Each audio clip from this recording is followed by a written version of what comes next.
Good evening दोस्तों, आप सभी का अपने YouTube channel youth star online classes में एक बार फिर से स्वागत है। तो आज आपके लिए लेके आए हैं 3 महत्वपूर्ण टॉपिक जो कि आपके एग्ज़ाम की दृष्टि से बहुत ही महत्वपूर्ण है। तो इन तीनों टॉपिक को हम लोग अच्छे से समझेंगे। तो चलिए बिना विलंब किए हम लोग शुरू करते हैं पहला टॉपिक। ठीक है, तो पहला टॉपिक आपके लिए है महत्वपूर्ण युद्ध। तो चलिए देखते हैं पहला ही युद्ध जो है वो है हाइडेस्पीस का युद्ध। ठीक है, इसके बारे में थोड़ा देख लेते हैं। जो हाइडेस्पीस का युद्ध है ये कब हुआ था? तो हाइडेस्पीस का युद्ध हुआ था 326 ईसा पूर्व में। अगर आपसे पूछे ये किसके किसके बीच हुआ था, ठीक, तो हाइडेस्पीस का युद्ध 326 ईसा पूर्व में सिकंदर और पंजाब के एक राजा थे जिनका नाम था पोरस। तो सिकंदर और पोरस के बीच में हाइडेस्पीस का युद्ध हुआ 326 ईसा पूर्व में। और इसमें विजय किसकी हुई? तो इसमें सिकंदर की विजय हुई थी। चलिए अगला देखते हैं। अगला है कलिंग का युद्ध। ठीक है, कलिंग का युद्ध जो है वो हुआ था 261 ईसा पूर्व में। कब हुआ था कलिंग का युद्ध? तो 261 ईसा पूर्व में। और किसके बीच हुआ था? तो इसमें देखिएगा ध्यान से कि जो सम्राट अशोक थे, ठीक है, मौर्य वंश के बहुत ही प्रतापी शासक थे अशोक ने कलिंग पर आक्रमण किया। कहाँ पर आक्रमण किया था अशोक ने? तो कलिंग पर आक्रमण किया।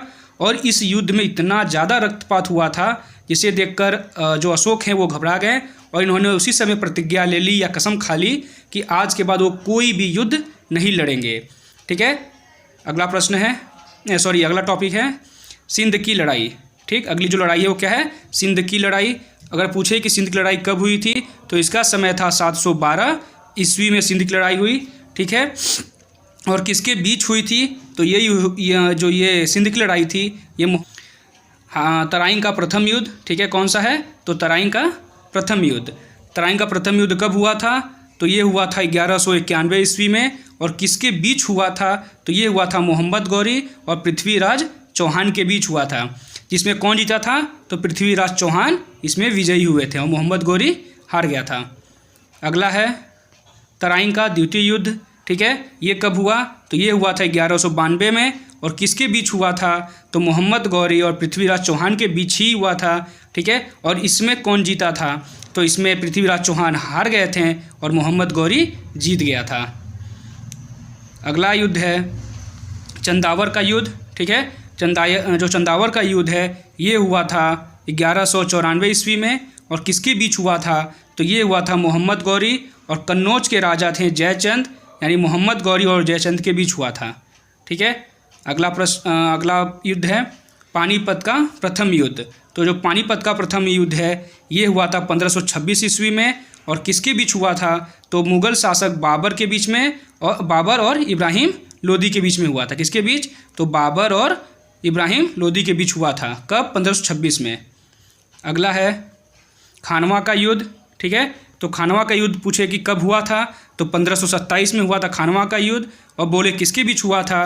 तो खानवा का युद्ध हुआ था बाबर और राणा सांगा के बीच में। अगला है घाघरा का युद्ध। ठीक, चौसा का युद्ध। ठीक है, अगर पूछे चौसा का युद्ध कब हुआ था? तो चौसा का युद्ध हुआ था 1539 में। और किसके बीच हुआ था? तो शेरशाह सूरी और हुमायूं के बीच हुआ था। अगला है अब हम लोग देखेंगे सेकंड टॉपिक को। जो मैंने बोला था 3 टॉपिक लिया, तो पहला टॉपिक कंप्लीट जो युद्ध था। ठीक है, बाकी जो उसमें महत्वपूर्ण युद्ध बचे हुए हैं वो मैं सेकेंड वीडियो में आपको कंप्लीट करा दूंगा। अब हम लोग देखेंगे फेमस अवार्ड। ठीक है, जो महत्वपूर्ण अवार्ड हैं, पुरस्कार हैं वो, और उसको कब प्रारंभ किया गया इसके बारे में देखेंगे। तो पहला है नोबेल प्राइज़। ठीक है, क्या है पहला? Nobel prize. मैंने पिछली वीडियो में नोबेल प्राइज़ को बहुत ही अच्छे तरह से एक्सप्लेन किया था। ठीक है, आप पिछली वीडियो में देख सकते हैं। तो इसमें देखेंगे हम लोग पुरस्कार और वो कब से शुरू हुई। ठीक है, तो नोबेल प्राइज़ की बात करें तो इसकी शुरुआत हुई है 1901 से। दूसरा है पुलित्ज़र प्राइज़, पुलित्ज़र पुरस्कार। ठीक है, ये कब से शुरू हुआ? तो 1917 से ये शुरू हुआ। अगला है ऑस्कर अवार्ड। ऑस्कर अवार्ड की बात करें तो ये शुरू हुआ 1929 से। अगर हम लोग बात करें कलिंग अवार्ड की, ठीक है, तो ये शुरू हुआ था 1952 से। अगर हम लोग बात करें भारत रत्न की, तो भारत रत्न का शुरुआत हुआ था कब? जो भारत रत्न पुरस्कार है, जो भारत का सबसे बड़ा पुरस्कार है, ठीक है, भारत रत्न, ये कब से शुरू हुआ? तो शुरू हुआ था 1954 से। अगला है नेशनल फिल्म अवार्ड। ये शुरू हुआ था 1954 से। अगला है साहित्य अकादमी अवार्ड। ठीक है, ये शुरू हुआ था 1955 से। फिर अगला है रेमन मैग्सेसे अवार्ड। ये शुरू हुआ था 1957 से। नेक्स्ट है शांति स्वरूप भटनागर पुरस्कार, ये शुरू हुआ था 1958 से। फिर है जनपीठ अवार्ड, ये शुरू हुआ था 1961 से। फिर है अर्जुन अवार्ड शुरू हुआ था 1961 से, यानी जननपीठ और अर्जुन दोनों अवार्ड 1961 में ही शुरू हुए। नेक्स्ट है दादा साहब फाल्के अवार्ड, ये शुरू हुआ था 1969 में। मैन बुकर प्राइज़, ये इसकी शुरुआत हुई थी 1969 से, ठीक है। दोनों दादा साहब फाल्के अवार्ड और मैन बुकर प्राइज़ दोनों की शुरुआत कब हुई? 1969 से। नेक्स्ट है अल्टरनेट नोबेल अवार्ड, इसकी शुरुआत हुई थी 1980 में। फिर है द्रोणाचार्य अवार्ड, इसकी शुरुआत हुई थी 1985 में। नेक्स्ट है सरस्वती सम्मान, इसकी शुरुआत हुई थी 1991 में। व्यास सम्मान, इसकी शुरुआत हुई 1992 में। राजीव गांधी खेल रत्न पुरस्कार, इसकी शुरुआत हुई थी 1992 में। नेक्स्ट है और अंतिम है गांधी पीस प्राइज़, ठीक है, इसकी शुरुआत हुई थी 1995 में। अब हम लोग बात करेंगे थर्ड टॉपिक पे, ठीक है। तीसरा टॉपिक है कुछ जो महत्वपूर्ण संगठन हैं उनके बारे में हम लोग बात करेंगे और उस संगठन के कितने देश सदस्य हैं, ठीक है, उसको देखेंगे इस वीडियो में। तो ठीक है, WHO में कुल कितने सदस्य देश हैं? तो 194। और हम लोग बात करें WHO के फुल फॉर्म की, तो इसका पूरा नाम होता है वर्ल्ड हेल्थ ऑर्गेनाइजेशन, यानी विश्व स्वास्थ्य संगठन। दूसरा देखते हैं IMF, ठीक है, इसमें कुल सदस्य देश कितने हैं? तो 190 हैं।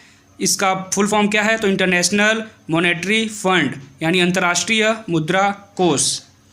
अगला है ADB, ठीक है, ADB के कुल सदस्य देश कितने हैं? तो 68 हैं। और इसका पूरा नाम क्या है? तो एशियन डेवलपमेंट बैंक। क्या है? एशियन डेवलपमेंट बैंक, यानी एशियाई विकास बैंक इसको हिंदी में कहते हैं।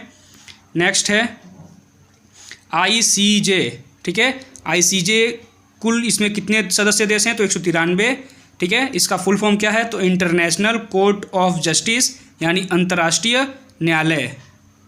नेक्स्ट है UN, ठीक है। अगर UN के सदस्य देश की बात करें हम लोग तो 193 सदस्य देश हैं इसके, और इसका जो फुल फॉर्म है वो है यूनाइटेड नेशंस, यानी संयुक्त राष्ट्र। नेक्स्ट है OPEC, ठीक, OPEC OPEC, इसमें कुल सदस्य देश कितने हैं? तो 13 हैं इसके सदस्य देश, ठीक है, कितने? 13। और इसका फुल फॉर्म क्या है? तो organisation of the petroleum exporting countries, यानी पेट्रोलियम निर्यातक देशों का संगठन, इसको शॉर्टकट में कहते हैं OPEC। नेक्स्ट है एशियान, ठीक है, इसमें कुल सदस्य देश कितने हैं? 10। इसका फुल फॉर्म क्या होता है? तो association of south east Asian Nations, यानी दक्षिण पूर्वी एशियाई राष्ट्रों का संगठन। नेक्स्ट है, और इसके अगर हम सदस्य देश की बात करें तो कितने हैं? 10। एशियान में कितने सदस्य देश हैं? तो 10 हैं।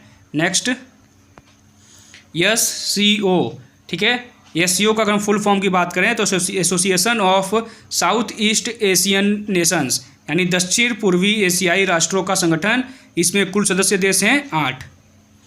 नेक्स्ट है बिम्स्टेक, ठीक, इसमें कुल सदस्य देश की अगर बात करें हम लोग तो इसके कुल सदस्य देश हैं 7, ठीक है। इसका मतलब क्या होता है? बिम्स्टेक क्या है? तो ये बंगाल की खाड़ी बहुक्षेत्रीय तकनीकी और आर्थिक सहयोग उपक्रम इसका पूरा नाम है। इंग्लिश में देखिए अगर तो bay of Bengal initiative for multi sectoral technical and economic cooperation, ठीक।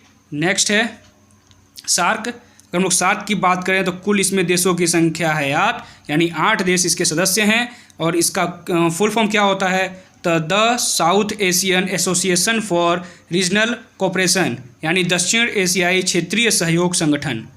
नेक्स्ट है WTO में कुल सदस्य देश हैं 158, ठीक है। इसका फुल फॉर्म होता है वर्ल्ड टूरिज्म ऑर्गेनाइजेशन, ठीक, यानी विश्व पर्यटन संगठन। नेक्स्ट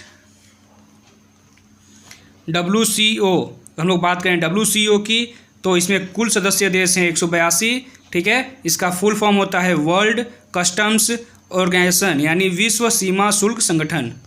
नेक्स्ट है WTO की बात करें तो इसमें कुल सदस्य देश हैं 164, ठीक है। और इसका फुल फॉर्म होता है वर्ल्ड ट्रेड ऑर्गेनाइजेशन यानी विश्व व्यापार संगठन। नेक्स्ट है EU, ठीक है। EU इसका फुल फॉर्म होता है यूरोपियन यूनियन यानी यूरोपीय संघ। इसमें कुल सदस्य देश हैं 28। और नेक्स्ट है OIC, इसमें कुल सदस्य देश हैं 57। इसका फुल फॉर्म होता है ऑर्गेनाइजेशन ऑफ इस्लामिक कोऑपरेशन यानी इस्लामी सहयोग संगठन। नेक्स्ट है FAO, ठीक है। FAO की बात करें तो इसमें कुल सदस्य देश हैं 197। इसका फुल फॉर्म होता है फूड एंड एग्रीकल्चर ऑर्गेनाइजेशन यानी संयुक्त राष्ट्र खाद्य एवं कृषि संगठन। आज के लिए बस इतना ही। अगर आपको ये वीडियो अच्छा लगा हो तो प्लीज़ इस वीडियो को लाइक और शेयर करें, और अभी तक अगर आपने मेरा चैनल सब्सक्राइब नहीं किया है तो उसे जल्दी से जल्द सब्सक्राइब करें। धन्यवाद। Good night.